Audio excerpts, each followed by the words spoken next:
Hello and welcome everyone to smart IAS foundation. आज 15 अगस्त का दिन है, आज़ादी का दिन, इंडिपेंडेंस डे ऑफ इंडिया। हम सब भारतवासियों के लिए बड़ा खास दिन है। तो आप सबको मेरी तरफ से, पूरी स्मार्ट आईएएस फैमिली की तरफ से हैप्पी इंडिपेंडेंस डे, आज़ादी की हार्दिक शुभकामनाएं।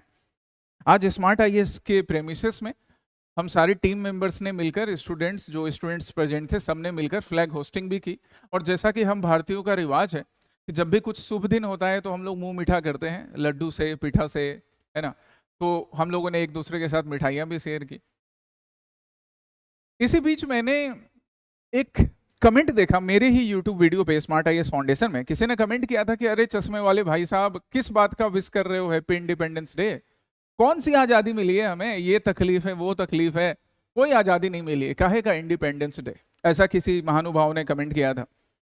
तो देखिए, बात सही है कि आपको तकलीफ हो सकती है, आपको शिकायत हो सकती है देश से, आपको शिकायत हो सकती है देश चलाने वाली सरकार से, बाकी लोगों से, कि कुछ तकलीफें हैं। यूथ के लिए एम्प्लॉयमेंट का इशू है, एग्जाम के पेपर लीक हो जाते हैं जो बिल्कुल नहीं होने चाहिए, ना आज़ाद भारत में ना आज़ाद से पहले। क्योंकि इसके पहले भी, आज़ादी से पहले भी, एग्जामिनेशन में रिफॉर्म को लेकर ही इंडियन एसोसिएशन ऑफ कलकत्ता, जो कि कांग्रेस के पहले की सबसे पॉपुलर पार्टी मानी जाती है, उसने एग्जामिनेशन रिफॉर्म के लिए ही स्ट्रगल स्टार्ट किया था और पूरे इंडिया में पॉपुलर हो गई थी इंडियन एसोसिएशन। कौन थे फाउंडर? तुम लोग को पढ़ाया है मॉडर्न हिस्ट्री में। सुरेंद्रनाथ बनर्जी एंड आनंद मोहन बोस कांग्रेस के आर्किटेक्ट माने जाते हैं। इन्होंने सिविल सर्विसेज के एग्जामिनेशन में रिफॉर्म को लेकर ही आंदोलन शुरुआत की थी। तो चाहे वो एग्जामिनेशन में फ्रॉड की बात हो, जो बिल्कुल नहीं होना चाहिए, ट्रेन फ्लाइट एक्सीडेंट्स की बात हो, खराब सड़क की बात हो, एम्प्लॉयमेंट का इशू हो, हेल्थ का इशू हो, फ्लड का इशू हो, तकलीफें हैं, मैं मानता हूं, शिकायतें हैं। पर ये देश तो तुम्हारा भी है ना, हमारा भी देश है। हम अपनी अपनी जिम्मेदारी तो थोड़ी थोड़ी निभाते जाएं। मैं ये नहीं बोल रहा कि हम लोग महात्मा गांधी, भगत सिंह, सरदार वल्लभ भाई पटेल बन जाएंगे, पॉसिबल ही नहीं है उतना बनना। आप उनसे सवाल कर सकते हैं, आप महात्मा गांधी से सवाल कर सकते हैं, कुछ मौकों पर आप सवाल कर सकते हैं, भगत सिंह से आप सवाल कर सकते हैं, बाकी नेताओं से, चाचा नेहरू से। बट ना, इज्जत कीजिए, जितना हो सकता था ना उससे ज्यादा उन्होंने किया। बाबा साहेब अम्बेडकर ने, महात्मा गांधी ने, पंडित नेहरू ने, नेताजी सुभाष चंद्र बोस ने, सबने। फिर कुछ जिम्मेदारी हमारे लिए भी छोड़ दी गई। अब हम सिर्फ इंडिपेंडेंस डे पे नेशनल हॉलीडे मना के सो जाएंगे, दिन भर सोएंगे और शिलोंग घूमने चले जाएंगे और कहीं घूमने चले जाएंगे, टीवी पे बैठ के फिल्म देख लेंगे और फिर शिकायत करेंगे कि देश में कुछ नहीं बदल रहा है। तो भाई, देश तुम्हारा भी है, अपने हिस्से का जिम्मेदारी निभाओ। देखो कैसे नहीं देश बदलेगा, बेहतर होगा। उन्होंने भी तो वही किया था, अपने हिस्से की जिम्मेदारी निभाई थी। कितने कम उम्र में भगत सिंह को फांसी मिल गई थी। आज जो लोग इस वीडियो को देख रहे हैं ना, उनसे कम उम्र थी भगत सिंह की, बट भगत सिंह ने अपने हिस्से की जिम्मेदारी निभाई, फांसी मिल गई। बट भगत सिंह का आइडिया आज भी जिंदा है, भगत सिंह आज भी जिंदा है, हमेशा रहेंगे। एक एग्जांपल मैं देता हूं, यही आज जो प्री सिक्योर का सेशन में कर रहा हूं, ये मैंने अभी 2 रोज पहले तुम्हारे लिए प्रिपेयर कर दिया था कि चलो दिन था प्री सिक्योर का सेशन का, बट किसी कारणवश ना टेक्निकल ग्लिच की वजह से वीडियो में वॉइस ही नहीं था। अब मैं उसी को लेकर रोता पीटता रहता, गुस्सा करते रहता कि अरे साउंड ही नहीं आया, साउंड ही नहीं आया। उससे कुछ नहीं बदल जाता। तो मैंने डिसाइड किया कि ठीक है, आज इंडिपेंडेंस डे का दिन है, इंडिपेंडेंस डे के जो रिचुअल्स हैं उसको पूरे करने के बाद मैं अभी प्री सिक्योर का सेशन तुम्हारे लिए रेडी कर लूंगा। तो अपने हिस्से की जिम्मेदारी मैं आज बैठकर निभा रहा हूँ। यही हम सबको करना है, देश बेहतर हो जाएगा, है ना।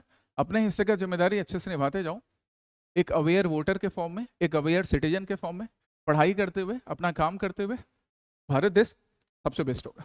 ओके, चलिए अब हम आज के प्री सिक्योर पर आते हैं। तो आज हम लोग इन टॉपिक्स को डिस्कस करेंगे, राइट। भव्य रसायन स्कीम से लेकर रोमानिया, जो कि वर्ल्ड मैप पर एक प्लेस है न्यूज में, ये सारे टॉपिक्स डिस्कस करेंगे। उसके साथ ही प्रैक्टिस क्वेश्चन भी होगा, है ना। चलो पहले टॉपिक पर आते हैं। पहला टॉपिक है भव्य रसायन स्कीम से रिलेटेड। भव्य रसायन स्कीम, बात हो रही है रसायन की, इसका मतलब केमिकल होगा। और ये जो केमिकल्स होते हैं ना, केमिकल सिर्फ वो फिल्मों की तरह नहीं कि केमिकल्स लाल पीले केमिकल्स बॉयल हो रहे हैं, वैसा नहीं। केमिकल्स का यूज हम फर्टिलाइजर इंडस्ट्री में करते हैं, जो कि इंडिया के लिए बहुत रिक्वायर्ड है। केमिकल्स का हम पेस्टिसाइड्स बनाने के लिए करते हैं, फार्मास्यूटिकल्स में करते हैं। केमिकल्स, पेट्रोकेमिकल्स का यूज हम बाकी कई अलग अलग फील्ड्स में करते हैं। तो ये भव्य रसायन स्कीम इंडिया को केमिकल्स के प्रोडक्शन के सेक्टर में सेल्फ डिपेंडेंट, आत्मनिर्भर बनाने के लिए है। चलिए अब क्वेश्चन पर आते हैं। पहला क्या है स्टेटमेंट कि it was announced in the union budget 2026-27। तो जब यूनियन बजट तुमने पढ़ा था, तो अभी से कुछ महीने पहले आया, उसी टाइम में भव्य रसायन स्कीम की अनाउंसमेंट हुई थी, जिसको सरकार अब इंप्लीमेंट करवाने जा रही है अलग अलग तरीकों से। फर्स्ट स्टेटमेंट इज करेक्ट, ये याद रखना है। सेकंड क्या, it aims to develop 3 dedicated chemical parks with common infrastructure. अब 3 है कि 5 है, इस चीज को हमें जानना पड़ेगा। तो अगर हम ध्यान से अगर इस न्यूज़पेपर की क्लिपिंग ही देखेंगे बाबू, तो तुमको यहां पर भी मालूम पड़ जाएगा। इसलिए जो चीज भी देखो ना, उसको ध्यान से देखने की, समझने की कोशिश करो, ठीक है। तो ध्यान से अगर तुम इस न्यूज़पेपर की क्लिपिंग देखोगे, तुमको यहां दिखेगा कि 3 केमिकल पार्क की बात हो रही है। मतलब भव्य रसायन स्कीम के अंदर 3 केमिकल पार्क जो हैं, उनकी स्थापना भारत सरकार अभी शुरू में करेगी। आगे इस 3 को 30 में और 300 में कन्वर्ट किया जाएगा, ठीक है। कहां कहां पर होगा और कैसे कैसे किया जाएगा, ये भी हम आगे देखेंगे। चलिए, सेकंड स्टेटमेंट भी correct, it is implemented by ministry of commerce and industry.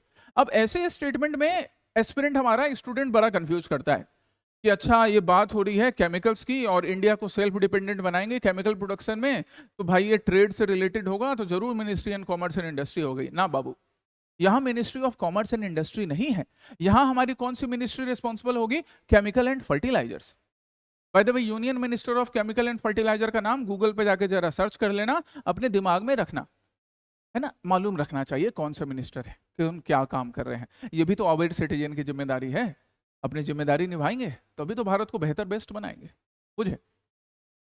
तो थर्ड रॉन्ग हो गया। फोर्थ क्या है, each chemical park requires at least 2000 acres of continuous encumbrance free land. ये फैक्ट भी सही है, इस फैक्ट को हम यहां डिस्कस करने वाले हैं कि केमिकल पार्क बनाने के लिए 2000 एकड़ का, है ना, यहां देखिए रिक्वायरमेंट्स देखिए, 2000 एकड़ का एटलीस्ट, 2000 एकड़ से ज्यादा हो बहुत अच्छी बात है, एटलीस्ट 2000 एकड़ का ना कंटिन्यूअस लैंड चाहिए। मतलब ऐसा नहीं कि बीच में यहाँ पे डिस्टर्बेंस हो, यहाँ से हाईवे जा रहा है, यहाँ पे कॉलोनी बनी है, वैसा नहीं।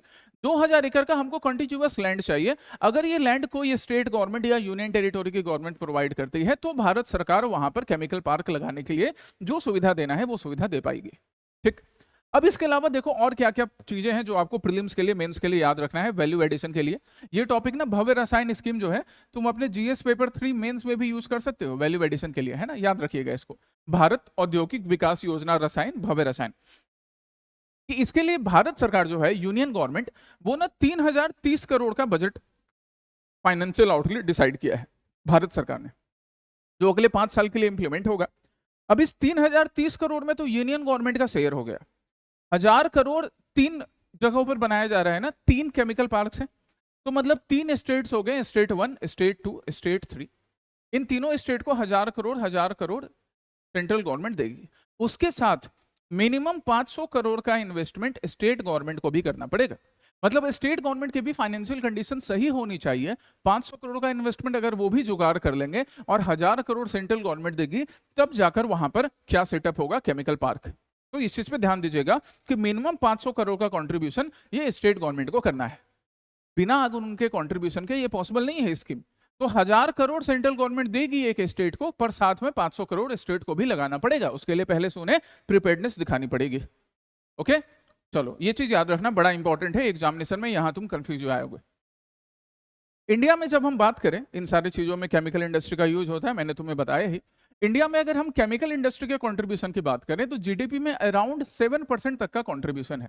This is important for prelims and mains both guys, prelims mains दोनों के लिए जीडीपी में केमिकल इंडस्ट्री का 7% कंट्रीब्यूशन है, ये आपको याद रखना है ना। मैन्युफैक्चरिंग में 8.1% ग्रॉस वैल्यू एडिशन में कंट्रीब्यूट करता है। ग्लोबली अगर हम बात करें तो 6th largest chemical producing economy, 6th largest chemical producing nation हम लोग हैं, इंडिया है। अच्छा, 6th लार्जेस्ट है। तो तुम मेरे लिए एक काम करोगे और मेरे को कमेंट सेक्शन में आंसर बताओगे। ये तुम्हारा पहला प्रैक्टिस क्वेश्चन हो गया कि बाकी के जो टॉप 5 नेशंस है केमिकल प्रोडक्शन में वो कौन है, ये तुम बताने का काम करोगे। एशिया में we are the 3rd largest, Asia में हम 3rd लार्जेस्ट हैं। तो एशिया में भी तुम ढूंढोगे कि इंडिया से ऊपर और 2 कौन से ऐसे नेशंस हैं जो कि केमिकल प्रोडक्शन में इंडिया से ऊपर है। ये आपको काम करना है, ये आपका हो गया प्रैक्टिस क्वेश्चन आज का। आगे लास्ट में भी प्रैक्टिस क्वेश्चन रहेगा ही। सेकंड टॉपिक पर हम चलते हैं। सेकंड टॉपिक यहां पे देख सकते हो, इंडिया के डिफेंस प्रिपेयर्डनेस से रिलेटेड है। हम बुद्ध को फॉलो करते हैं, महात्मा बुद्ध को, हम महात्मा गांधी को फॉलो करते हैं, पर साथ ही साथ हम चंद्रशेखर आजाद और भगवान परशुराम की भी पूजा करते हैं। भगवान राम भी जब समंदर के किनारे बैठे थे, रिक्वेस्ट कर रहे थे समुद्र से कि हमें रास्ता दे दो, लंका जाना है, सीता मैया को लाना है वापस। समुद्र चुपचाप सो रहा था। तब भगवान राम ने अपना धनुष निकाल लिया कि मैं समुद्र को सुखा दूंगा, तब जाके समुद्र बोला नहीं नहीं नहीं, माफी, आप अपने जो आपकी सेना है उसमें नल और नील नाम के 2 वानर हैं, उनसे बोलिए वो पत्थर पे राम नाम लिख कर फेंकेंगे और समुद्र पे पुल बन जाएगा। ये कहानी है। इन कहानियों से हमें ये सीखना चाहिए कि सिर्फ हाथ जोड़ने से हमेशा बात नहीं बनती है, आपके बाहुबल में भी ताकत होनी चाहिए। तो भारत उसी के लिए अपने डिफेंस प्रिपेयर्डनेस को भी हमेशा रेडी रखता है, और उसी दिशा में एक नया पहल है आईएनएस मालवन। आईएनएस मालवन क्या करेगा? इंडिया की डिफेंस प्रिपेयर्डनेस को बढ़ाएगा। कहां पर? समंदर में, सी में। और किस टाइप का है ये? सबमरीन हंटर है। अगेन मैंने बोला ना, न्यूज़पेपर क्लिपिंग के ध्यान दीजिए। इंडियन एक्सप्रेस के एक न्यूज़पेपर क्लिपिंग से आपको ये मालूम पड़ गया कि आईएनएस मालवन सबमरीन हंटर है। एंटी सबमरीन वॉरफेयर में ये हमें बड़ा हेल्प करने वाला है ना, इस पे ध्यान देना है।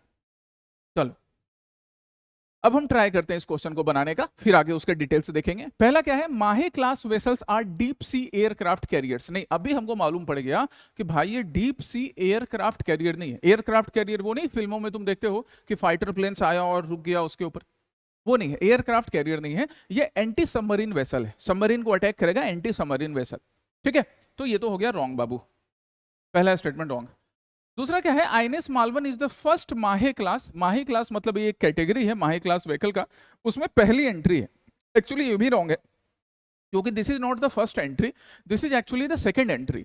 इससे पहले अगर हम माहे क्लास की बात करें तो माहे क्लास व्हीकल में जो पहला व्हीकल हमारे पास था उसका नाम ही रखा गया है INS Indian naval ship. INS कहने का मतलब क्या होता है बाबू? What does INS mean? INS mean Indian naval ship, है ना। चलिए, तो Indian naval ship Mahe class का पहला आईएनएस माहे ही था, और दूसरा अब है आईएनएस मालवन, सबमरीन डिस्ट्रॉयर है ये।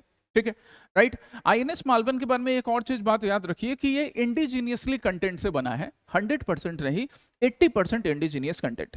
ये छोटी छोटी मगर इंपॉर्टेंट बात है जिसपे ध्यान देने की जरूरत है। 100% नहीं है ना। एग्जामिनेशन में 100% इंडिजीनियस लिख देगा, तुम सोचोगे करे आजकल तो हम इंडिजीनियस कंटेंट यूज कर ही रहे हैं, सही होना चाहिए। नहीं, 80% इंडिजीनियस कंटेंट, जो भी अपने आप में एक अचीवमेंट है, 80% इंडिजीनियस कंटेंट भी बनाना। आजादी के बाद हमको डिपेंडेंट रहना पड़ता था रसिया पे, अमेरिका पे, चलो वहां से हम थोड़ा आगे बढ़कर 80% तक तो आए बाबू, है ना। ये अचीवमेंट है, इस बात की खुशी मनानी चाहिए। कहां पे इसको कंस्ट्रक्ट किया गया? इसको कंस्ट्रक्ट किया गया है कोच्चि शिपयार्ड में, राइट।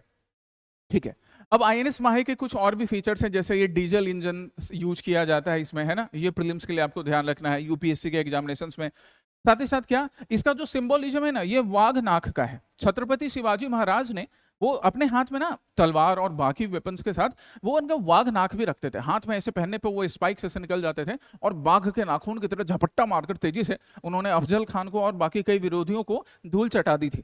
वही थोड़ा उसके ही डिजाइन से मिलता हुआ, वाघ नक्खा से मिलता हुआ, राइट। ये आईएनएस माहे का डिजाइन है, आईएनएस मालवन का डिजाइन है। ओके, चलिए नेक्स्ट हम टॉपिक पर चलते हैं। नेक्स्ट टॉपिक है France parliament passes bill to ban social media for children under 15। 15 साल से कम के बच्चे अगर सोशल मीडिया एप्लीकेशन यूज करेंगे तो इसके लिए legally social media entity responsible होगी। फ्रांस ने ये बिल पास किया है, बहुत अच्छा किया है। मैं तो बोलता हूं इंडिया में भी ऐसे स्टेप्स लेने की जरूरत है। ये जो हमारे, अभी मैं रिसेंटली घर से वापस आ रहा था ट्रेन से, तो मैंने देखा कि एक फेलो ट्रैवलर जो ट्रेवल कर रहे थे मेरे कंपार्टमेंट में, उनके साथ 2 बच्चे थे, और दोनों से मैंने पूछा था तो एक 7 क्लास एक 8 क्लास, है ना, 7 8, हाँ, या 6, एक तो 7 में था, दूसरा 6 या 8 क्लास में ही था, बराबर ही था। और दोनों के पास अपना अपना स्मार्टफोन था या आईफोन था, आई डोंट नो, और सोशल मीडिया ऐप्स उसमें खटाखट चल रहे थे। इंस्टाग्राम के रील खा रहे हैं, बैठ के सीट पे रख के इंस्टाग्राम रील देख रहे हैं, ये कर रहे हैं। That is complete wastage of time. इससे कोई इन्फॉर्मेशन नहीं मिलता है। सबसे पहली बात, जो लोग बोलते हैं ना इन्फॉर्मेशन मिलेगा, नहीं, इन्फॉर्मेशन नहीं मिलता है। प्रधानमंत्री नरेंद्र मोदी को, प्रधानमंत्री है देश के प्रधानमंत्री, अब बच्चे इतना ज्यादा सोशल मीडिया यूज करते हैं कि उनको भी मजबूरन आके इंस्टाग्राम पे रील बनानी पड़ रही है। और ये ना कोई वाह वाही की बात नहीं है बच्चों के लिए, जेन जी के लिए, जेन जी और जेन अल्फा जो आजकल है। अरे भाई, देश का प्रधानमंत्री या देश के मंत्री या तुम लोग भी हो, तुम सोशल मीडिया से दूर होकर किताबों में अपना दिमाग गड़ाओ। किताबों में दिमाग नहीं गड़ाओगे ना तो फिर वही वैसे ही जनरेशन होती है जिसको लगता है कि देश में कुछ नहीं हुआ, देश से कुछ नहीं मिला, और फलाना नहीं हुआ, चिलाना नहीं हुआ, करना कुछ नहीं, ऐसी बातें बनाना है। फ्रांस ने एटलीस्ट 15 साल से कम के बच्चों के लिए सोशल मीडिया बैन करके बहुत अच्छी बात की है। और इससे ना कोई डिजिटल लिटरेसी नहीं प्रमोट होती है। कुछ लोग बोलेंगे कि सर सोशल मीडिया यूज करें, डिजिटल लिटरेसी से हो रही है। अरे कैसा डिजिटल लिटरेसी बाबू? अपना स्कूल का फॉर्म भर नहीं सकते हैं, माँ बाप को आधार कार्ड चाहिए या पेमेंट करना है, वो सिखा नहीं सकते हैं, सिखाएंगे क्या? बच्चे बदतमीज होते जा रहे हैं आजकल। फ्रांस का अच्छा पहल है। बाय द वे अगर एग्जामिनेशन पर्सपेक्टिव से भी बात करें तो फ्रांस दुनिया का पहला देश नहीं है, इससे पहले ऑस्ट्रेलिया ने बैन किया था पहले, है ना। ये सब पॉइंट भी मैंने यहाँ मेंशन कर दिया है, तुम यहाँ देख सकते हो। फ्रांस यूरोपियन यूनियन का पहला देश है, ठीक है। चलो क्वेश्चन पर चलें। तो ये स्टेटमेंट बेस्ड क्वेश्चन है। क्या है statement 1? India has recently adopted the Australian and European regulatory model for implementing a complete blanket ban. India क्या ही बैन करेगा? यहाँ हमारे आदरणीय प्रधानमंत्री को, राष्ट्रपति जी को आकर सोशल मीडिया पर रील बनाना पड़ रहा है। दुर्भाग्य की बात है कि देश के युवा आज इस हद तक चले गए हैं।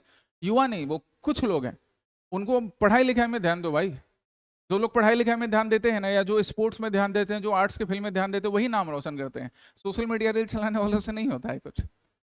अब हमारा जो ग्रैंड स्लैम है, जो युवा है, असम का जो लड़का है, बच्चा है, उसने अभी इंडिया को चेस के फील्ड में प्राउड फील करवाया। वो सोशल मीडिया पे टाइम नहीं बर्बाद कर रहा था। जो आर्टिस्ट हैं, जो एथलीट हैं, जिन्होंने अभी कॉमनवेल्थ में हमको प्राउड फील करवाया, वो क्या बैठ के सोशल मीडिया पे रील बनाते रहते हैं? नहीं ना, तो कुछ नहीं मिलता है। इंडिया क्या ही बैन करेगा? स्टेटमेंट 1 रॉन्ग हो गया यहाँ पे। स्टेटमेंट 2 देखो। India's statutory framework for child digital safety relies on a consent and penal approach, wherein the Digital Personal Data Protection Act 2023 mandates verifiable parental consent for individuals under 18 and prohibits targeted advertisement aimed at minors। मतलब ये statement कहने का मतलब कि India में जो अभी rule चल रहा है डिजिटल मीडियम में बच्चों की प्रोटेक्शन के लिए, कि मतलब डिजिटल मीडिया यूज करते हुए बच्चों को किसी टाइप का साइकोलॉजिकल या हेल्थ इशू ना हो, वहां पे ना पेरेंटल गाइडेंस की बात है। बट पेरेंट की बात बच्चे सुनते कहाँ है? एक हमारा टाइम था जब बात नहीं सुनने पर चपेट पड़ती थी। वो चपेट जरूरी होती है। बात नहीं सुनो, थप्पड़ खाओ, सही है, थप्पड़ खा के ना, पत्थर होता है ना, पत्थर, पत्थर पे जब हम छेनी हथौड़ी से मारते हैं तब वो एक अच्छा शेप लेता है मूर्ति का। तो थप्पड़ जरूरी होती है कभी कभी। आजकल के बच्चों को थप्पड़ पड़ जाए तो फिर उसमें भी वो काफी तकलीफ है भाई। सेकंड स्टेटमेंट सही है। इंडिया में इसी एक्ट के through, digital personal and data protection act के थ्रू, बस मॉनिटरिंग की जाती है, कोई बैन नहीं है सोशल मीडिया का। सो जब 1 इनकरेक्ट है, 2 करेक्ट है, तो आंसर बड़ा सिंपल हो गया। ऐसे टाइप के क्वेश्चंस में ये ध्यान रखना, जब भी आपको ये ऐसे टाइप के क्वेश्चंस आए या असर्शन रीजन क्वेश्चंस आए, तो सबसे पहले दोनों स्टेटमेंट का आपको वैलिडेशन चेक करना है कि दोनों करेक्ट हैं कि नहीं। जब दोनों करेक्ट होंगे तब 2-1 को करेक्टली एक्सप्लेन कर रहा है, क्या वो उससे डायरेक्टली रिलेटेड है, क्या स्टेटमेंट 2 के वजह से 1 करेक्ट हो रहा है, वो चेक करेंगे, है ना। यहां तो फिलहाल बड़ा ये सिंपल हो गया। चलिए, सो France became the first European union nation. Overall world का नेशन नहीं, ओवरऑल वर्ल्ड में फर्स्ट ऑस्ट्रेलिया था, उसके बाद इंडोनेशिया ने भी किया। यूरोपियन यूनियन में फ्रांस पहला नेशन बना है जो बोल रहा है कि ये चाहे मेटा हो और व्हाट्सएप, इंस्टाग्राम, टिकटॉक, फलाना चिलाना ढिमकाना जो भी हो, तुम लीगली रिस्पॉन्सिबल हो गए अगर 15 साल से कम का बच्चा हमारे यहाँ सोशल मीडिया यूज किया। बहुत सही पहल है। ऑस्ट्रेलिया के जो लोग भी, जो पॉलिसी मेकर्स हैं, मेरे तरफ से भाई उनको साधुवाद, थैंक यू कि अच्छा स्टेप लिया है तुमने। चलिए, दूसरा क्या है, इंडिया के रेगुलेटरी फ्रेमवर्क की बात करें तो इंडिया के रेगुलेटरी फ्रेमवर्क में है डिजिटल ये डाटा प्रोटेक्शन बिल, जिसमें पेरेंटल गाइडेंस की बात होती है, आईटी एक्ट है, पॉक्सो एक्ट है, जिससे कि किसी भी टाइप के क्रिमिनल ऑफेंस जो चाइल्ड को टारगेटेड होते हैं उनको कंट्रोल किया जाएगा, जिससे चाइल्ड के psychology, mental health, physical health कोई भी अफेक्ट हो नहीं। जहां तक बैन की बात है तो देखो उसको प्रॉस एंड कॉन्स दोनों होते हैं। प्रॉस बहुत सारे हैं, child safety, sexual abuse control करना, मेंटल हेल्थ, एडिक्शन कंट्रोल करना, कॉग्निटिव इंपैक्ट, ये सारी चीजों के लिए सोशल मीडिया से बच्चे जितना दूर रहें, क्रिएटिव चीजों में जितना इन्वॉल्व है ना। I am not against completely social media. Social media कई बार हमें कनेक्ट करने का भी एक मीडियम होता है, बिल्कुल सही बात है, बट उसको कितना यूज करना चाहिए और कब यूज करना चाहिए वो है। अब जैसे मान लो तुमने कई बार न्यूज पढ़ा होगा ना कि एक बच्चा, उसके पास एक हाई एंड कार मिल गई, BMW और फरारी, और वो क्लास 8 में पढ़ने वाला बच्चा, ऐसे केसेस आए हैं, वो BMW लेके निकल गया, रोड पे एक्सीडेंट किया, 4 लोगों की डेथ हो गई। तो क्या हम जस्टिफाई करोगे तुम कि नहीं सर, कार उसके पास था तो उसको तो चलाना चाहिए था ना? कार चलाना चाहिए, कार चलाना सीखना अच्छी बात है, गाड़ी चलाना सीखना अच्छी बात है, पर उसकी एक उम्र होती है। तो सोशल मीडिया यूज करना चलो ठीक है, वो भी जरूरी है, पर एक उम्र होगा, एक उसका दायरा होगा कि कितना यूज करें। Clear, right? चलिए, उसके फेवर में भी कुछ आर्गुमेंट दिए जा सकते हैं, तुम एक बार पढ़ लो क्या आर्गुमेंट है, इसमें क्या ही समझाना है। नेक्स्ट टॉपिक पर हम चले। नेक्स्ट टॉपिक है बिट चैट एप्लीकेशन से रिलेटेड। रिसेंटली अभी जो दिल्ली में प्रोटेस्ट चल रहे थे, वहां पे कुछ लोगों ने बिट चैट नाम का एक कम्युनिकेशन प्लेटफॉर्म सिस्टम यूज किया। इंटरनेट सरकार ने बंद कर दिया था, पर उसके बाद भी लोग कम्युनिकेट कर रहे थे। कैसे? ब्लूटूथ टेक्नोलॉजी से। ये जो बिट चैट है ना, यहाँ पे रजिस्ट्रेशन की रिक्वायरमेंट नहीं होती है, फोन नंबर नहीं चाहिए होता है, यहाँ बस ब्लूटूथ के कनेक्टिविटी से end to end message transfer हो जाता है। यही बिट चैट है। आइए, पहला स्टेटमेंट पर है, बिट चैट याद रखना, बिट चैट है ना, ट्रिक्स ऐसे बनते जाते हैं, ट्रिक्स ऐसे याद रखना। BitChat for B for Bluetooth, B for BitChat, Bluetooth technology पे वर्क करता है। BitChat utilizes Bluetooth Low Energy mesh networking to operate independently of cellular networks or centralized internet servers। जैसा मैंने बताया, इसको किसी भी टाइप के सर्वर की या नेटवर्क कनेक्शन की रिक्वायरमेंट नहीं होती है। ब्लूटूथ कनेक्शन के through it can help you to communicate. हालांकि कई केसेस में ये इंटरनल सिक्योरिटी को कॉम्प्रोमाइज करने जैसा हो जाता है। दैट्स वाई सरकार ने इनके डेवलपर्स को बोला है कि इसको भैया बंद करो। ठीक है, यहां पे डिबेट हो सकता है कि बंद करवा देना चाहिए, नहीं करना चाहिए, that is a debatable thing. Number 2, it employs the noise protocol framework to guarantee end-to-end encryption, ensuring that intermediate relay nodes cannot intercept or read the message payload।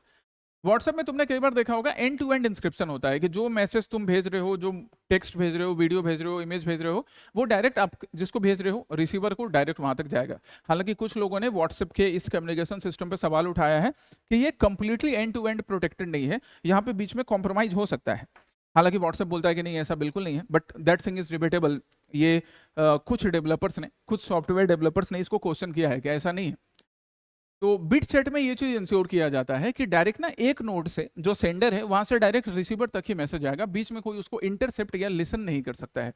ये सिक्योरिटी बिट चैट में अच्छी ensure की गई। Second is correct. Third क्या है, in Shreya Singhal versus Union of India case, ऐसे cases आपके prelims mains के लिए बहुत इंपॉर्टेंट होते हैं, सिविल सर्विसेज के लिए। The Supreme Court established the proportionality standard ruling that blanket internet bans must be strictly tailored by territorial extent and duration। मतलब स्टेटमेंट ये कह रहा है क्वेश्चन कि इस केस में सुप्रीम कोर्ट ने ये बोला कि ब्लैंकेट बैन नहीं लगाना चाहिए बल्कि टेरिटोरियल लिमिटेशंस लगा सकते हैं। एक्चुअली ये बात तो सही है लेकिन जजमेंट गलत है, क्योंकि ये जो सुप्रीम कोर्ट का जजमेंट है ना, ये अनुराधा भासीन केस में आया था कि किसी भी एप्लीकेशन पर, किसी भी सिस्टम पे ब्लैंकेट बैन लगाने के बजाय सरकार ये करे कि टेरिटोरियल लिमिटेशन लगाए कि इस रीजन में यहाँ पे ये एप्लीकेशन यूज करने से इंटरनल सिक्योरिटी या किसी भी टाइप का थ्रेट हो सकता है, डिस्टर्बेंस हो सकता है, यहाँ पे वो एप्लीकेशन यूज नहीं होगा, दूसरे जगह यूज किया जा सकता है। यही हमारा अनुराधा भासीन केस का जजमेंट था। श्रेया सिंघल केस का जजमेंट डिफरेंट था, वो था chilling effect of creating ban over different platforms, जो कि आर्टिकल 19(1)(a) के अगेंस्ट होता है। तो ये दोनों केसेस अलग अलग हैं, आप इन दोनों केसेस को याद रखिएगा अपने मेंस में भी, वैल्यू एडिशन के लिए और प्रीलिम्स के लिए भी। दोनों केसेस पढ़ लो एक बार, जब तक मैं थोड़ा सा जल पी लेता हूं। पढ़िए।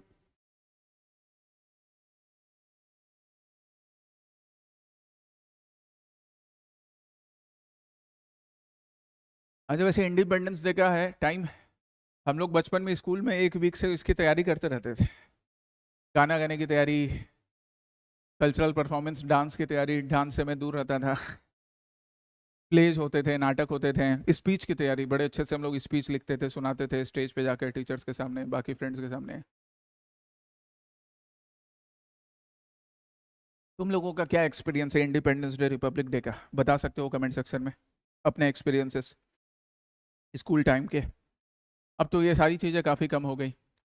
तो चलिए बिट चैट की जहां तक बात करते हैं, जैसा मैंने बताया पीयर टू पीयर, मतलब एक नोड से डायरेक्ट दूसरे नोड तक का ये कम्युनिकेशन सिस्टम है। इसको ट्विटर के जो फॉर्मर सीईओ थे, अब तो ट्विटर इलन मस्क साहब का है, जैक डॉर्सी जो थे, उन्होंने ही डेवलप किया था, जो ब्लूटूथ कम्युनिकेशन पर डिपेंड करता है। इसको किसी भी टाइप के internet connectivity, registration, phone number की जरूरत नहीं पड़ती है ना। बाकी नॉर्मल पॉइंट्स यहाँ पर है, you can read it once, आप एक बार इसको पढ़ सकते हैं। नेक्स्ट टॉपिक है हमारा प्रक्सीज मिशन के ऊपर। प्रक्सीज मिशन, सबसे पहली बात कि प्रक्सीज मिशन है किसका, तो नासा का मिशन है। और यहाँ पे ये जो इमेज है ना, इस इमेज को ध्यान दो, तो इस इमेज से आप ये याद रखिएगा, प्रक्सीज मिशन में कुछ प्लैनेट्स के बाहर, जिनको हम जोवियन प्लैनेट बोलते हैं, उनके बाहर, जोवियन प्लैनेट है ना, यहाँ मैंने मेंशन कर रखा है जोवियन प्लैनेट है ना, जुपिटर, सैटर्न, यूरेनस, नेपच्यून, इनके बाहर ये जो रिंग है ना, आउटर प्लैनेटरी रिंग, इस प्लैनेटरी रिंग को स्टडी करने के लिए है proxies mission. Planetary ring proxies mission of NASA.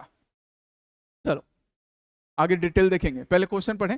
In our solar system planetary ring system are exclusive to Saturn and Uranus. नहीं, सिर्फ सैटर्न यूरेनस में नहीं है, सैटर्न यूरेनस के अलावा, सैटर्न यूरेनस के अलावा नेपच्यून में भी आपको, और ऑब्वियसली जुपिटर में तो है ही, ये आपको प्लैनेटरी रिंग्स मिलते हैं। ये याद रखना, ये एक सिंपल सा साइंस का फैक्ट है जो आपके एग्जामिनेशन के लिए बड़ा इंपॉर्टेंट है। ठीक है, नेक्स्ट चले हम। Praxis is in AI driven robotics spacecraft, और यहाँ पर हमें इनकरेक्ट ढूंढना है। एग्जामिनेशन में करेक्ट इनकरेक्ट पे ध्यान देना है। तुम लोग एग्जाम दे के आकर हर बार मेरे को ऐसे केसेस मिलते हैं जब तुम बोलते हो कि सर गलती हो गया। नहीं, गलती नहीं होना चाहिए, वो गलती अभी सही कर लो। और करेक्ट इनकरेक्ट बोल्ड हो, ये प्रॉमिस तुमसे यूपीएससी या एपीएससी या कोई स्टेट पीसीएस नहीं करता है, ये करना खुद तुमको है बाबू, है ना। तो इनकरेक्ट करेक्ट आप खुद से ढूंढिएगा। Praxis is an AI-driven robotic spacecraft designed to permanently land on permaplanetary rings to conduct deep core drilling. Actually ना परमानेंटली लैंड नहीं करना है। देखो क्या है, परमानेंटली लैंड करने के वजह से ना जो स्पेस क्राफ्ट होगा, जो मॉड्यूल होगा, वो ना उसको किसी नुकसान पहुंच सकता है। तो एक्चुअली में प्रैक्सिस मिशन ना एक टाइप का टच एंड गो मिशन है कि जो मॉड्यूल है वो ऐसे टच करेगा, सैंपल लेगा और आ जाएगा। और इस मॉड्यूल में ही इंस्ट्रूमेंट लगे हैं कि on site in Situ study हो जाएगी। मतलब ये मॉड्यूल आया, टच किया, ऊपर उठ गया, परमानेंटली लैंड नहीं करेगा, हार्ड लैंडिंग नहीं होगी। ठीक है, तो सेकंड भी रॉन्ग था। Third, funded under the NASA Innovative Advanced Concepts Initiative, the mission aims to utilize a touch and go mechanism for the in situ analysis. In situ कहने का मतलब कि सेम उसी लोकल एनवायरनमेंट में ही study करना। तो जो हमारा स्पेस क्राफ्ट है, जो स्पेस मॉड्यूल है, उसी में इंस्ट्रूमेंट्स लगे हैं इसके आउटर रिंग्स को स्टडी करने के। 1 और 2 ऊपर वाले स्टेटमेंट रॉन्ग थे, हमें वही ढूंढना था। नासा का ये प्रोग्राम है, टच एंड गो सैम्पलिंग और इन सिटू एनालिसिस भी मैंने तुम्हें समझाया ही, याद रखिएगा। एंड एक बार इनको पढ़ना है। जहां तक जोवियन प्लैनेट्स की बात करें तो जोवियन प्लैनेट्स सबसे पहले तो जुपिटर आएगा ही, उसके बाद सैटर्न, यूरेनस, नेपच्यून भी है, जिनके बाहर आपको रिंग्स देखने को मिलते हैं। ये जो रिंग्स होते हैं, इन रिंग्स में डस्ट, रॉकी पार्टिकल्स वगैरह मिलते हैं। That's why they are having a ring like structure outside of them.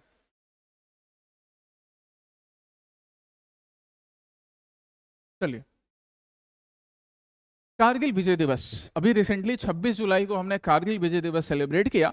APSC ने इस बार अपने प्रीलिम्स में एक क्वेश्चन भी पूछा था विजय दिवस के बारे में। तो तुम मेरे को कमेंट सेक्शन में बताओगे कि विजय दिवस कब कब सेलिब्रेट किया जाता है। एक तो कारगिल विजय दिवस 26 जुलाई, उसके अलावा और कौन कौन से विजय दिवस है, ये बात आप हमें बताएंगे कमेंट सेक्शन में, कब कब भारत ने विजय दिवस मनाया है। तो क्या क्वेश्चन है, operation Vijay was launch to clear Pakistani infiltrators from the Kargil sector. अभी इसके ऊपर एक बड़ी अच्छी सीरीज आई है, मैंने तो नहीं देखी है बट काफी तारीफ में सुन रहा हूँ। क्या नाम है, ऑपरेशन सफेद सागर, नेटफ्लिक्स पे है शायद, काफी तारीफ है, देखना, अच्छे हैं। एयरफोर्स के जो रिटायर्ड ऑफिसर्स हैं उनके भी इनपुट्स लिए गए हैं, तो अच्छी बनाई गई है ना। ऐसे जो वर्क्स होते हैं ना, आर्टिस्टिक वर्क्स, उनको हमें सपोर्ट करना चाहिए। चलिए, तो ऑपरेशन विजय पाकिस्तानी इन्फिल्ट्रेटर्स को कारगिल के सेक्टर से हटाने के लिए लॉन्च किया गया था, that is correct. The Kargil conflict took place before the signing off the Lahore declaration. Actually wrong, Lahore declaration तभी जो हमारे प्रधानमंत्री थे स्वर्गीय आदरणीय अटल बिहारी वाजपेयी जी, वो लाहौर की यात्रा पर थे और वहां पर उन्होंने लाहौर डिक्लेरेशन साइन किया था। एक बड़ी अच्छी मूवी है, मेरी फेवरेट भी है, लक्ष्य। लक्ष्य मूवी में आप देखोगे कि बच्चन साहब आर्मी के ऑफिसर हैं, ऐसे बैठे हुए हैं। अब बैठकर बच्चन साहब ऐसे, उनके हाथ में एक वाइन का गिलास है आर्मी वाले कल्चर में, और विस्की का गिलास, वाइन का गिलास है। ऋतिक रोशन बैठे हुए हैं, आर्मी ऑफिसर वो भी थे, और वो देख रहे हैं सामने अटल बिहारी वाजपेयी जी नवाज शरीफ के साथ लाहौर डिक्लेरेशन साइन कर रहे हैं। तो लाहौर डिक्लेरेशन के बाद, वो मूवी के सीन से भी लाहौर डिक्लेरेशन तुम क्लिक कर सकते हो। लाहौर डिक्लेरेशन के बाद एक्चुअली पाकिस्तान ने इन्फिल्ट्रेटर्स को, जिनको वो मुजाहिद बोलते हैं, उनको सपोर्ट किया था कारगिल में इन्फिल्ट्रेट करने के लिए। मुंह की खाई फिर पाकिस्तान ने। तो सेकंड तो रॉन्ग हो गया। Kargil reason lies in the Ladakh and is associated with the सुरू रिवर। बहुत इंपॉर्टेंट है, ये लद्दाख में लाई करता है, बिल्कुल है, और सुरू रिवर यहां से पास करती है। सुरू रिवर इंडस रिवर की एक ट्रिब्यूटरी है बाबू, याद रखिएगा, है ना। कौन सी ट्रिब्यूटरी है सुरू रिवर, लेफ्ट बैंक या राइट बैंक इंडस की, वो तुम मेरे को बताओगे कमेंट सेक्शन में। ये यहाँ पे श्रीनगर है ना, श्रीनगर से ईस्ट के साइड में कारगिल पड़ता है, ईस्ट में ही तुमको दिख रहा है कारगिल, श्रीनगर के ईस्ट में, राइट। चलिए, तो ये आपको याद रखना है कारगिल के लिए, कारगिल विजय दिवस के लिए। बाकी आप एक बार पढ़ सकते हैं इसको। 2026 का जो थीम था उसको भी याद रखिएगा, one ride one nation one salute theme के साथ कारगिल विजय दिवस को सेलिब्रेट किया गया है। 27th एनिवर्सरी है, ऑब्वियसली 27th एनिवर्सरी होगी इस साल जिसे हमने सेलिब्रेट किया। एक बार इनको पढ़िए, है ना। ये जो भी पीडीएफ्स है ना, कमेंट सेक्शन में अवेलेबल रहेगा, आपने इनको पढ़िएगा। पढ़ना बहुत जरूरी है, क्योंकि मैं तो तुम्हें समझा दे रहा हूँ, तुम पढ़ोगे नहीं ना तो बाबू याद नहीं रखोगे। जितना अच्छा पढ़ोगे उतना अच्छा लिखोगे, उतना अच्छा एक्सप्लेन कर सकोगे। एक और चीज यहाँ पे बड़ा इंपॉर्टेंट पार्ट है, जरा देखो कि कारगिल में कुछ सिक्योरिटी लैप्सेस भी हुए थे, और उन सिक्योरिटी लैप्सेस को दूर करने के लिए कि आगे वो ना हो, एक रिव्यू कमेटी बनाई गई थी। किनके लीडरशिप में, के सुब्रमण्यम सर थे उनके लीडरशिप में। और इसी कारगिल रिव्यू कमेटी, के सुब्रमण्यम रिव्यू कमेटी का ही रिकमेंडेशन था कि चीफ ऑफ डिफेंस स्टाफ के पोजीशन को परमानेंट किया गया, कॉन्सेप्चुलाइज किया गया। नेशनल टेक्निकल रिसर्च ऑर्गेनाइजेशन और डिफेंस इंटेलिजेंस एजेंसी बनाई गई। एंड वेरी इंपॉर्टेंट इंडिया का पहला and only tri service command Andaman Nicobar में इसको स्टेब्लिश किया गया है ना। इंडिया का पहला and the only tri service command in Andaman and Nicobar, बहुत इंपॉर्टेंट पॉइंट है, याद रखना है तुम्हें। तो ये कारगिल रिव्यू कमेटी के, जो हमारी के सुब्रमण्यम रिव्यू कमेटी थी, उनके ही रिकमेंडेशंस के अकॉर्डिंग किया गया था, याद रखोगे। Come to the next topic, ये है पैडी कल्टीवेशन से रिलेटेड। पैडी कल्टीवेशन भारत के उत्तर पूर्वी क्षेत्र में, उत्तर प्रदेश के पूर्वी इलाके, बिहार, बंगाल, उड़ीसा, असम, मणिपुर, नागालैंड, इन सब रीजन में, झारखंड, राइस का कल्टीवेशन काफी होता है। भारत के बाकी रीजन में भी होता है पर कम इन रीजन में ज्यादा। और राइस कल्टीवेशन कुछ इस तरह से किया जाता है, आप यहाँ पे हमारे किसान भाई बंधु को देख सकते हैं कैसे वो लोग पैडी के फील्ड में ऐसे राइस सैपलिंग प्लांट करने का काम कर रहे हैं। पानी में इनके पांव डूबे हैं और यहीं पर राइस सैपलिंग प्लांट की जाएगी। कभी किए हो? अच्छा एक्सपीरियंस होता है ना। मैंने बस ऐसे हाथ आजमाया था, ज़्यादा खेती करने का तो नहीं सौभाग्य मिला है, अनुभव नहीं मिला है, बट हाथ आजमाया था, क्योंकि मेरे घर के बाद सामने भी कुछ लोग अपनी ज़मीन पर खेती करते हैं। ज़्यादा बड़ी ज़मीन नहीं है बट थोड़ा सा पार्ट है, 1-2 एकड़ का, वहाँ पे खेती करते हैं, चावल की भी, राइस की भी और बाकी भी सब्जी वगैरह भी। तो ये ऐसे की जाता है, सबने देखा तो होगा ही, किया नहीं है तो। अब इसकी वजह से क्या होता है ना, यहाँ पे देखो क्या होता है, ये हम एनवायरनमेंट में भी पढ़ते हैं कि सिंस पैडी फील्ड में वाटर हमेशा जमा रहता है, तो नीचे जो ऑर्गेनिक वेस्ट है ना वो डिकम्पोज होता है एनएरोबिक कंडीशन में, ऑक्सीजन के एब्सेंस में, और फिर वहां से क्या रिमिट होता है, methane, CH4। As per the recent study, India का जो राइस फील्ड है ये वर्ल्ड का टॉप मीथेन एमिटर बन गया है, वर्ल्ड का टॉप मीथेन एमिटर। मीथेन बहुत बड़ा ग्रीन हाउस गैस है, कार्बन डाइऑक्साइड से ज्यादा ग्रीन हाउस पोटेंशियल होता है मीथेन में, याद रखना है इसको। तो नाउ मीथेन हैज, इंडिया के पैडी फील्ड्स, इतना ज्यादा पैडी कल्टीवेशन होता है, has become the largest emitter of methane. That's really a concern, है ना। हालांकि इसके उपाय भी हैं बाबू, देखो बात कर रहे हैं तो हम उपाय की भी बात कर लें। एक मेथड है डायरेक्ट सीडेड राइस। यहाँ पर ना सैपलिंग प्लांट हो रहा था, यहाँ पे ये किसान भाई लोग, किसान बहन लोग, ये लोग सैपलिंग प्लांट करे, मुट्ठी भर ले लेके ऐसे प्लांट करते हैं, मुट्ठी भर ले लेके, है ना, या 2-4 सैपलिंग लेके, एक एक करके नहीं करते। तो इसको कंट्रोल करने के लिए एक मेथड है डायरेक्ट सीडेड राइस, कि सीड को ही प्लांट कर दिया जाए। दूसरा है सिस्टम ऑफ राइस इंटेंसिफिकेशन। यहाँ पे ना सिंगल सीडलिंग, ये देखिए SRI मेथड इसको बोलते हैं, SRI, सर में आर को उधर कर दो, आर को इधर ले आओ, SRI मेथड। यहाँ पे ना सिंगल सीडलिंग को प्लान की जाती है और स्पेस दिया जाता है, मतलब एक सीडलिंग यहाँ होगा तो दूसरा यहाँ होगा, तीसरा यहाँ होगा, ये एक ही जगह पे 4-5 ऐसे सीडलिंग नहीं प्लांट कर देंगे। तो इससे क्या होता है ना, प्रॉपर स्पेस मिलता है, प्रॉपर ऑक्सीजन एयर मिलता है, मीथेन का फॉर्मेशन कंट्रोल होता है। एक और मेथड क्या है, alternate wetting and drawing method, कि थोड़े टाइम के लिए पानी देंगे जितना सिंचाई की जरूरत है, फिर पानी बंद कर देंगे, फिर पानी देंगे, फिर पानी बंद कर देंगे, मतलब ऑल्टरनेट वेट, फिर पानी बंद किया, ऑल्टरनेट ड्राई। इससे मीथेन का एमिशन कम हो जाएगा, ये भी मेथड है। NCRA, national innovation in climate resilient agriculture, जो इन सारी टेक्नोलॉजी को सपोर्ट करता है। तो these are some of the method to control emission of methane from paddy fields. Prelims के लिए भी याद रखना है, 100% याद रखना है, मेंस के लिए भी आपको ये मेथड्स याद होने चाहिए, है ना, राइट। कौन कौन सा method, system of rice intensification, single saplings को अलग अलग, मतलब एनफ डिस्टेंस पे लगाएंगे, alternated wet and dry method, ये दोनों तो जरूर से याद रखना है, बहुत बार क्वेश्चन पूछे भी गए हैं, आगे भी प्रीलिम्स मेंस में काम आएगा। Direct seeded method, direct seed plant करना, ठीक है, यही था ही यहां से पढ़ने को। चलिए जरा देखें क्वेश्चन क्या था। पहला स्टेटमेंट क्या है, climate smart practices such as AWD and DSR effectively mitigate methane emission from paddy field, सही है। रीजन क्या है, intermediate drying breaks continuous low oxygen soil conditions disrupting the anaerobic environment required by methanogenesis microbes to decompose organic matter into methane gas, सही है। और are ना सही से एक्सप्लेन कर रहा है। देखो मैं तुम्हारे साथ क्वेश्चन इसलिए पढ़ता हूँ और तुमसे मैं बार बार बोलता हूँ कि आप भी पढ़िए PDF को, सो दैट तुम्हारी रीडिंग स्पीड फास्ट हो। अदरवाइज प्रीलिम्स का पेपर क्या होता है ना, आजकल लेंदी आता है, फिर तुम्हारा ये इशू होता है, तुम्हारी रीडिंग स्पीड स्लो होती है कि आप पूरा पढ़ नहीं पाते हो, या पूरा पढ़ लिए तो उसको कॉम्प्रिहेंड समझ नहीं पाते हो जल्दी, इसलिए क्वेश्चन छूट जाते हैं। तो पढ़ने की आदत डालिए। रीजन इज करेक्ट, और रीजन ना असर्शन को क्लियरली एक्सप्लेन कर रहा है कि जब हम सेपरेट स्पेस बनाकर, एनफ स्पेस बनाकर राइस को प्लांट करेंगे, ऑल्टरनेट वेट पानी सिंचाई करेंगे, फिर रोक देंगे पानी, थोड़ा सूखा रखेंगे, उससे क्या होगा, मीथेन का फॉर्मेशन कम होता है। करेक्ट है ना, both A and R are correct and R is correctly explaining assertion, ठीक, ओके। अच्छा यहाँ पर कुछ पॉइंट्स पे नजर डालो। ग्लोबली जो पैडी फील्ड्स है वो काफी ज्यादा एमिट करता है, इंडिया में पैडी कल्टीवेशन काफी ज्यादा होता है, दैट्स वाई इंडिया के जो पैडी फील्ड्स है as per the recent study have become the largest emitter of ethane. यहाँ पर एक क्वेश्चन दो तुम्हें प्रैक्टिस के लिए मैं दे रहा हूँ, largest producer of paddy world में कौन है, ये तुमको ढूंढना है। इंडिया का कौन सा पोजीशन है ये भी ढूंढना है। ओके, इंडिया में पैडी कल्टीवेशन भी काफी बड़ा है 1970 से। ये सारे पॉइंट्स आपके मेंस के लिए भी जरूरी है, इसलिए मैं हमेशा बोलता हूं कि प्री सिक्योर सिर्फ प्रीलिम्स के लिए नहीं, तुम्हारे मेंस के लिए भी उतना ही काम आएगा बाबू।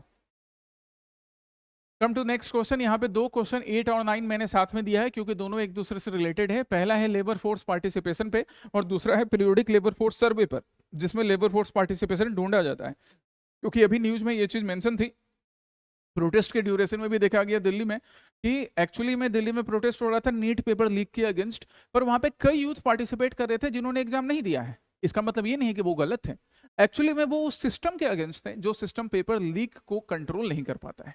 ठीक है, सही है। तो अब वहीं पर लेबर फोर्स पार्टिसिपेशन के ऊपर इंडियन एक्सप्रेस में चर्चा की गई। सबसे पहले देखो लेबर फोर्स पार्टिसिपेशन रेट क्या होता है, किसको हम लेबर फोर्स बुला सकते हैं। तो 15 साल से ऊपर का जो भी नौजवान है, जो भी नवयुवतियां हैं, मतलब बॉयज हैं, गर्ल्स हैं, ट्रांसजेंडर्स, मेल फीमेल ट्रांसजेंडर्स तीनों, जो 15 साल के ऊपर के हैं, 15 साल या उसके ऊपर के, जो जॉब ढूंढ रहे हैं या किसी जॉब में एम्प्लॉयड हैं, हम उनको लेबर फोर्स बोलेंगे। तो इसके अकॉर्डिंग अब आंसर देखो क्या होगा, labour force participation rate. A क्या है, ए है percentage of total population that is employed in organise sector. कहे भैया इन ऑर्गेनाइज सेक्टर वाले को हम नहीं लेबर फोर्स बोलेंगे, क्या खाली ऑर्गेनाइज्ड वाले को बोलेंगे, दोनों को बोलेंगे, ऑर्गेनाइज्ड अनऑर्गेनाइज्ड को। बी क्या है, percentage of working age population that is either employed और एक्टिवली सीकिंग वर्क। सही है, और वर्किंग एज पॉपुलेशन कहने का मतलब क्या हुआ, 15 या 15 से ज्यादा। Percentage of unemployed person among graduates only, ना भाई। Percentage of workers in the informal sector, wrong. Answer क्या है, बी। अब जहां तक पीरियोडिक लेबर फोर्स सर्वे की बात है तो एनएसओ इसको रिलीज करता है, इसके बाकी डिटेल्स हम आगे डिस्कस करेंगे। चलिए, लेबर फोर्स पार्टिसिपेशन तो मैंने तुमको समझा ही दिया। पीरियोडिक लेबर फोर्स सर्वे की हम बात करें तो देखो, पीरियोडिक लेबर फोर्स सर्वे इसको 2017 में लॉन्च किया गया था। कौन पब्लिश करता है, एनएसओ। और एनएसओ कौन सी मिनिस्ट्री के अंदर काम कर रहा है, एनएसओ करेगा कौन सी मिनिस्ट्री के अंदर हमारे NSO, ministry of which ministry guys, बताओ। लेबर फोर्स पार्टिसिपेशन के लिए कौन सी मिनिस्ट्री रिस्पॉन्सिबल होगी। मेथोडोलॉजी इसके लिए क्या है, नई मेथोडोलॉजी जो 2025 में मेथोडोलॉजी एडॉप्ट की गई है कि मंथली एंड क्वार्टरली एस्टिमेट्स भी निकाले जाएंगे एंड अर्बन रीजन के साथ साथ रूरल रीजन का भी एक्चुअली में लेबर फोर्स पार्टिसिपेशन रेट मालूम किया जाएगा।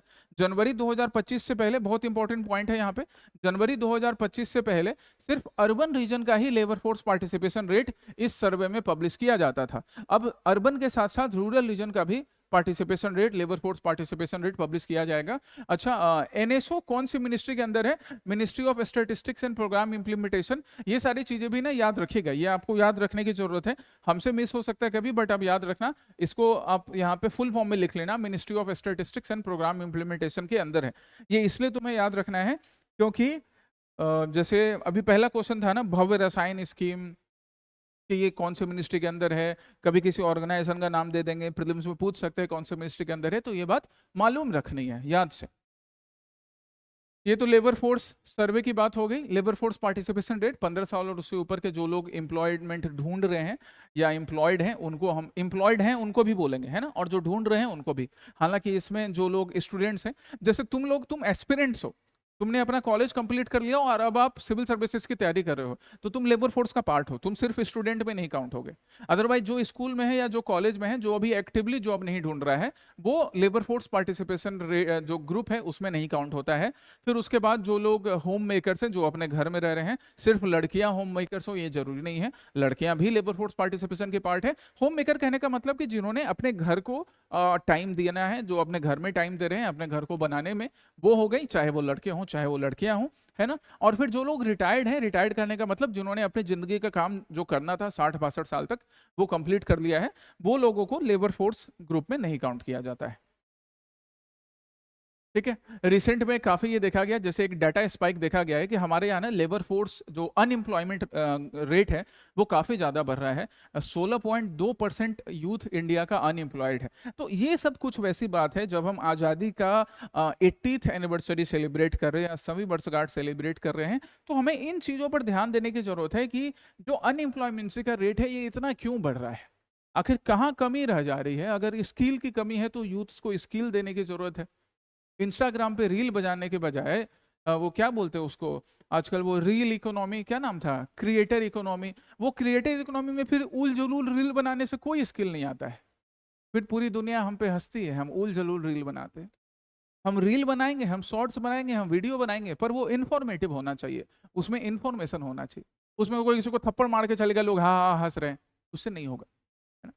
तो स्किल्स की अगर कमी है तो स्किल्स सिखाएं।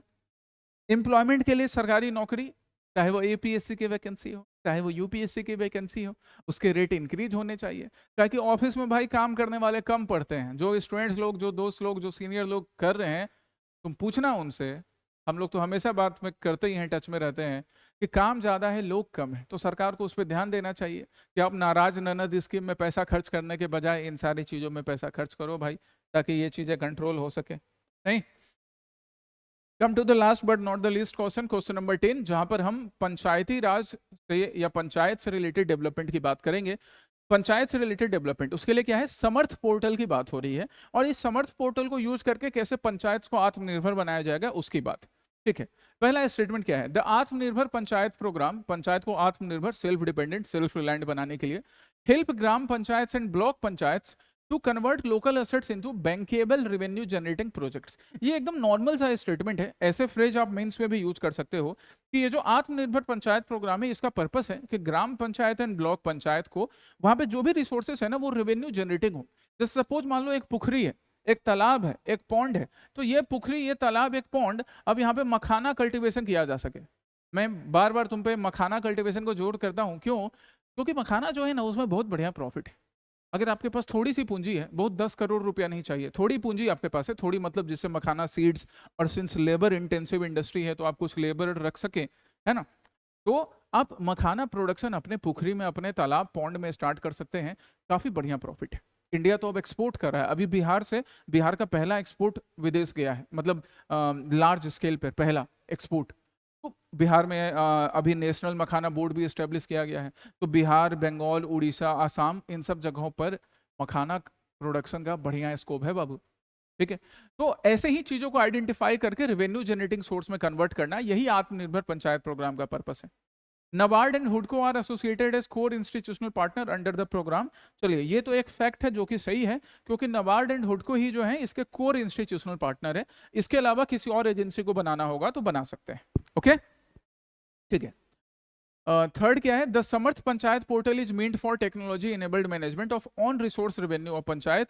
तो समर्थ पंचायत जो पोर्टल है ना, समर्थ पंचायत पोर्टल, यहाँ देखिए कि जो भी पंचायत के पास रेवेन्यू सोर्स है उसको मैनेज करना, टैक्स पेयर्स का रजिस्ट्रेशन करवाना, डिमांड जनरेशन करना, रियल टाइम मॉनिटरिंग करना।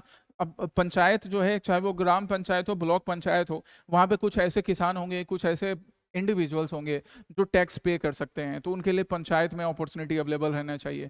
टैक्स पे कर रहे हैं, काफ़ी ज़्यादा टैक्स पे कर रहे हैं, इसका मतलब उनके पास पूंजी है, तो उनके उस पूंजी को हम पंचायत के किसी रिसोर्स में यूज करें, जिससे रिसोर्स और ज़्यादा रेवेन्यू जनरेट कर सके। ये सारी चीज़ें समर्थ पंचायत पोर्टल से की जा सकती हैं।